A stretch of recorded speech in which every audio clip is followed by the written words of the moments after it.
नमस्कार, मैं हूं विश्वनाथ मिश्र। आज बात करेंगे संसद के बजट सत्र के दूसरे फेज की। शुरुआत हंगामेदार रही। राहुल गांधी पर देशद्रोह के मुकदमे और माफी की मांग को लेकर सत्ता पक्ष विपक्ष पर हावी रहा। वहीं विपक्ष राहुल की माफी के विरुद्ध अडानी के मामले को संसद में उठाता रहा। नतीजा यह हुआ कि आज का पहला दिन हंगामे की भेंट चढ़ गया। दरअसल बीते दिनों अपने ब्रिटेन प्रवास के दौरान राहुल गांधी ने कुछ आपत्तिजनक टिप्पणियां भारत के संविधान, भारत की सत्ता के विरुद्ध की थी। उन्होंने कहा था कि institutional framework required for democracy, free press, judiciary, we are facing attack on basic structure of democracy. यानी लोकतंत्र के बेसिक स्ट्रक्चर पर प्रहार हो रहा है भारत में, जहां फ्री प्रेस और जुडिशरी भी खतरे में है।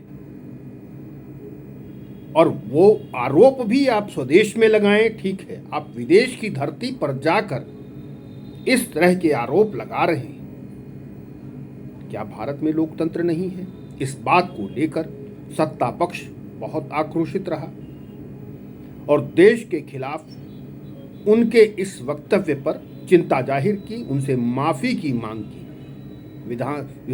लोकसभा में भी और राज्यसभा में भी, जिसको लेकर भरपूर हंगामा हुआ और सदन को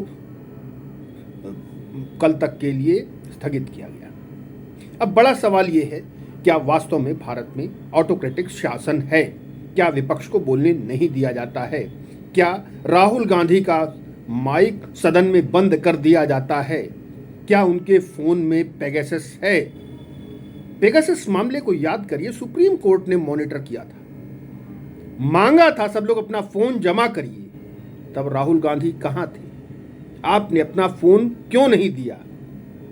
और जो फोन्स 28-29 फोन्स जो भी जमा किए गए, उनकी रिपोर्ट आई, पता चला उसमें कोई पेगासस नहीं। यदि आपको ऐसा लगता था कि आपके विरुद्ध इस तरह की साजिश, षड्यंत्र सरकार कर रही है, तो कम से कम लोकतंत्र पे आपको भरोसा होना चाहिए। आपने अपना फोन क्यों नहीं दिया? किस बात का भय था आपको कि आपकी कौन सी ऐसी निजी चीजें हैं जो बाहर मार्केट में आ जाएंगी, जनरल डोमेन में आ जाएंगी? देश के खिलाफ बोलने में शायद राहुल गांधी को आनंद आता, या उनको लगता है कि सत्ता की सीढ़ी यही है कि देश के विरुद्ध जितना बोलोगे, देश को जितना नीचा दिखाओगे, उसी से आपको सत्ता की सीढ़ी मिल जाएगी। आप, और बड़ी खास बात कि राहुल गांधी के जो उनका जो कोटरी है, जो उनका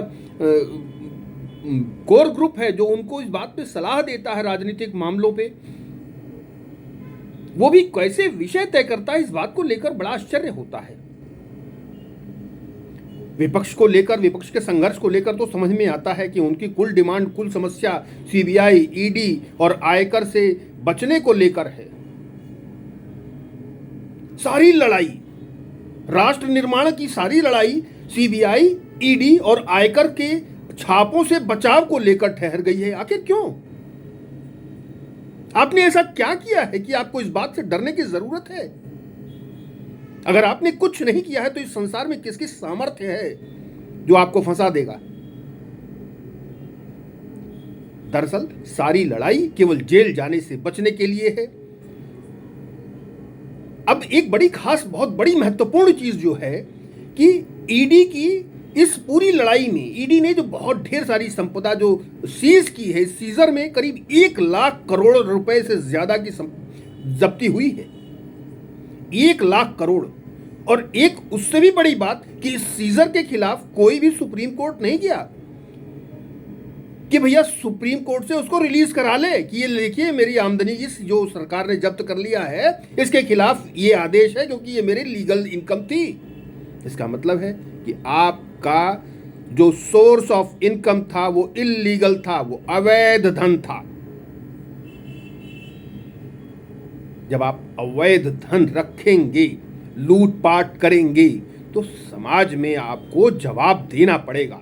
देश में सत्ता अगर है, सवाल उठा रही है, तो आपको जवाब देना पड़ेगा। बहुत बड़ा सवाल है। आज लोग नैतिकता पर प्रश्न उठा रहे हैं। क्या पुरानी शासन सत्ताओं की सब के जो निजकृत कर्म हैं उनको उठाएंगे आप? तो ढेर सारे ऐसे उदाहरण हैं। कम से कम इस तरह का आरोप वर्तमान डिस्पेंसेशन पर आप नहीं लगा सकते हैं।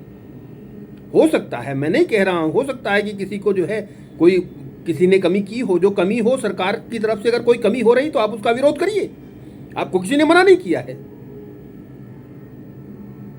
लेकिन इसका मतलब यह नहीं है कि अगर कोई एक कमी किसी के पास किसी की है, आपको लगता है, तो आपको लूट करने की छूट मिल जाती है। अगर आपने कहीं कोई चोरी नहीं की है तो आप हमेशा हर जगह कहीं खड़े हो सकते हैं। पुलिस क्या करेगी? आपको अरेस्ट करेगी, लोअर कोर्ट में पेश करेगी। आप लोअर कोर्ट अगर बिक गया है तो आप हाई कोर्ट चले जाइए, वहां पर अपने सारे डॉक्यूमेंट्स फेंक दीजिए सामने कोर्ट के, रखिए डॉक्यूमेंट सामने सारे कोर्ट के। हाई कोर्ट देगा आपको रिलीफ। अगर आपको लगता है हाई कोर्ट भी बिक गया है तो सुप्रीम कोर्ट चले जाइए, वहां सारे डॉक्यूमेंट्स रखिए, सुप्रीम कोर्ट को बताइए कि मेरे सारे डॉक्यूमेंट्स हैं, मैंने कोई चोरी नहीं की है। सुप्रीम कोर्ट आपको रिलीफ देगा। और वो भी नहीं देगा तो इतना बड़ा आज अब संसार इतना खुल गया है, अपने सारे पेपर्स पब्लिक डोमेन में डाल दीजिए। सरकार मजबूर हो जाएगी आपके खिलाफ एक्शन वापस लेने के लिए। लेकिन अगर आपने चोरी की है तो आपको कोई नहीं बचा सकता, यह तय मानिए मित्र। फिलहाल मुझे लगता है कि बहुत कठिन है डगर पनघट की पूरे विपक्ष की कुल जो मुद्दा है, जो महत्वपूर्ण उनका मसला है, वो इन एजेंसियों से, केंद्रीय एजेंसियों से बचाव का है।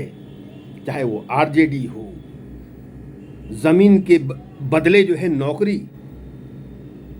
जमीन लेकर नौकरी देने का घोटाला हो, दिल्ली सरकार आम आदमी पार्टी का घोटाला, और ढेर सारे हैं, पूरी लिस्ट है।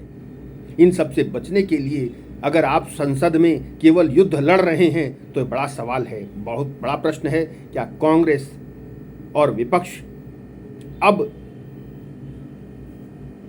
अपने आप को बचाने के लिए देश को बदनाम करेगा, या कांग्रेस विदेश की धरती पर भी जाकर के भारत को बदनाम करने के लिए टिप्पणियां करेगा?